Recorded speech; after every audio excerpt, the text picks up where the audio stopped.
Hello student, आपका e learning में स्वागत है। मैं आलोक आपके सामने कीचड़ काव्य स्पर्श भाग 1 पाठ का सार प्रस्तुत करने जा रहा हूँ। प्रस्तुत लेख कीचड़ का काव्य में लेखक ने कीचड़ की महिमा मंडन किया है। अर्थात इस पाठ के जरिए लेखक कीचड़ के बारे में बहुत कुछ बताता है।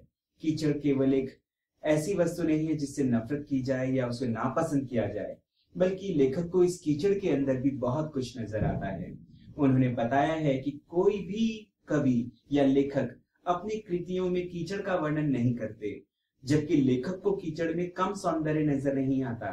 उसे तो कीचड़ के अंदर भी काफी कुछ नजर आता है, काफी सौंदर्य नजर आता है।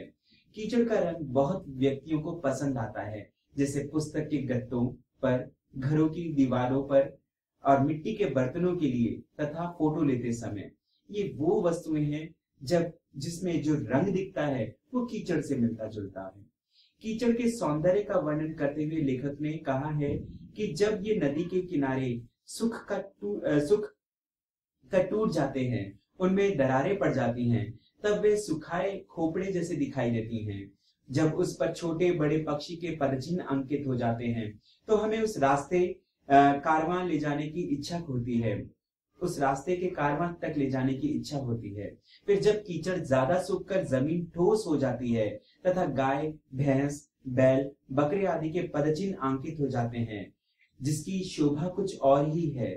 जब दो पांडे अपने सिंघों पर कीचड़ को रौंद कर आपस में लड़ते हैं, तो उनके अंकित चिन्ह महिष कुल के युद्ध का वर्णन करते हैं। इस तरीके से कीचड़ की अलग ही महिमा का गुणगान करता है कवि, और आगे बताता है कि अगर हमें कीचड़ के विशाल रूप को देखना है तो गंगा के किनारे या सिंधु के किनारे जाना चाहिए। अर्थात किसी नदी के तट पर जाकर आप उस कीचड़ के सौंदर्य को निहार सकते हो, क्योंकि उस कीचड़ के अंतर्गत आपको कई आकृतियां नजर आएंगी, कई तरीके के दृश्य नजर आएंगे। खंबात पहुंचना चाहिए, जहां हमारी नजर जहां तक जाएगी वहां सर्वत्र कीचड़ ही कीचड़ मिलेगा। लेखक के अनुसार अगर मनुष्य को ये याद रहे कि उनका अन्न कीचड़ की ही देन है, तो वह इसका तिरस्कार ना करे। अर्थात हमें पता होना चाहिए कि इस कीचड़ केवल निंदा का योग्य नहीं है, इसके अंदर और भी बहुत सी वस्तुएं हैं जो हमारे जीवन के लिए कितनी अनिवार्य हैं। अर्थात जो अन्न हम ग्रहण करते हैं वो भी शायद कीचड़ से ही जन्म लेता है, उस कीचड़ के ही अंदर उगता है।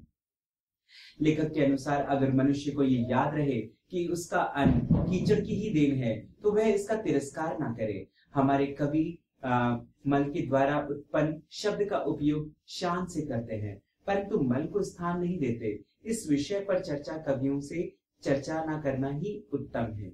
यह था लेख पाठ का सार। अगर आपको ये पसंद आया हो तो लाइक बटन को प्रेस करें और चैनल को सब्सक्राइब करें। धन्यवाद। If you like the video, don't forget to press the like button and subscribe the channel for more videos. Thank you.